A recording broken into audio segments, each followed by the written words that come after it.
Hello and welcome. I hope that you are all doing well. Thank you so much for joining me here today. We're talking about books, and today it's the last book of the Belladonna series, and that book is Wisteria by Adalyn Grace. Just to give you some background, the main character of the series is Senya. And she has been the focus of the first two books. Senya has experienced death in her life. She was very young when her parents died, and then she went to live with a series of guardians who were family members related to her, and each of them has also died. And she's familiar with death in that each time one of her guardians dies, she sees death as a person. And she's seen death also on the occasions when she has ingested poison. And one thing about Senya is that she does not trust death. Not knowing where she's going to go or where she will live, Senya is thrilled when she receives an invitation. Her cousin Lillian and Lillian's family invite Senya to come live with them. But by the time she arrives, Lillian has died. And Lillian's daughter is also very ill. And it seems to be the same illness that caused Lillian's death. Senya is determined to save her cousin. And to do that, she needs some help. So she enlists the help of Silas, who works in the stables, but she also enlists the help of Death. And to get Death to agree to help her, Senya has to agree to begin her training as a reaper. So she will use some of Death's very own power. If all goes well, the three of them will prevent this death. And there are surprises in store for Senya as well. The second book, Foxglove, continues Senya's story and begins with the poisoning. But this time, a family member is believed to be the perpetrator. Senya cannot believe this person is responsible, and so she once again is determined to discover who is responsible. And Blythe, she has questions about Senya's powers.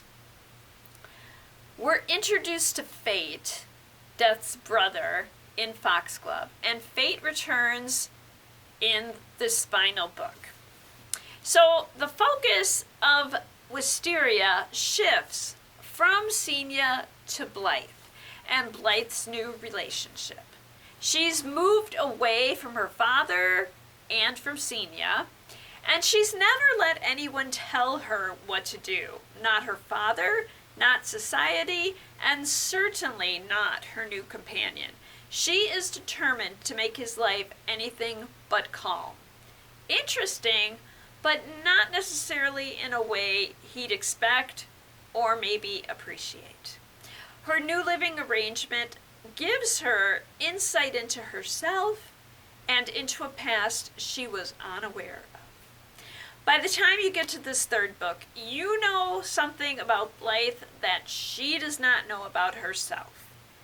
Living with Senya, however, she has been aware of the paranormal, and this time she's going to get first-hand knowledge of it.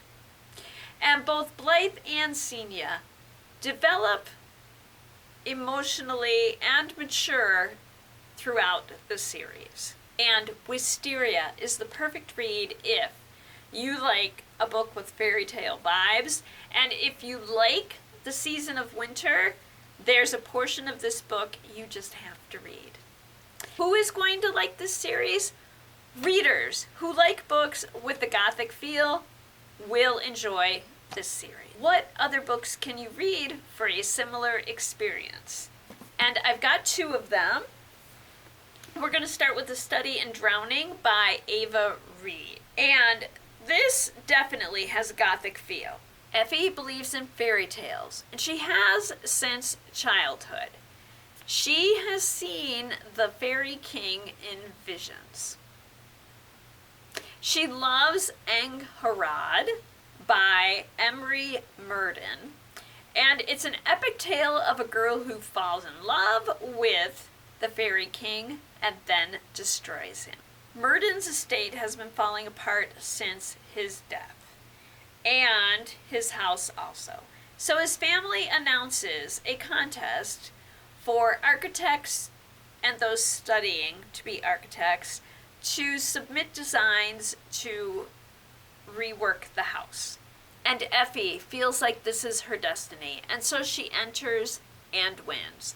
But when she arrives, it is not what she expected. She doesn't get to live in the house proper like everyone else. She's given a cottage to live in. And there is another student there. Preston, a literature student, is also present at the house. And he is actually there to prove, through research, that Emery's Myrddin was a fraud. But something is going on here. And if they hope to figure out what it is, Preston and Effie are going to have to join forces and research together. A Study in Drowning is an atmospheric read that held my interest till the end. Next we have House of Hollow by Krystal Sutherland. And 17-year-old Iris Hollow and her two sisters disappeared as children. They returned a month later with no recollection of where they had been. After their return, their blue eyes turned black, their dark hair turned white, and as they became older, odd things happened around them. Their father even began to ask them what they did with his real daughters. And there is something strange about the way that others are drawn to them and find them beautiful. Gray and their mom argued a few years ago, and Gray left and has never returned. Soon after that, Vivi, the second oldest sister, also left. She does come back and see the mom occasionally, and whenever all three of them are in town, they get together. So Vivi is a musician and she is having a concert in town, and so they arrange to meet up at the concert. So they're all going to watch the concert and then go out afterwards. However, Gray never shows up. She has gone missing, so Vivi and Iris decide to search for her and discover what has happened. But what they discover is more than Gray.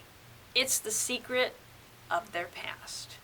And there we are. I hope that you enjoyed this look at Wisteria and other books to read with a Gothic feel. I will be back soon to talk about Agatha Christie, An Elusive Woman, which is a biography by the historian Lucy Worsley. I hope that you will join me then, and until then, I hope that you enjoy all that you do and all that you read. And thank you!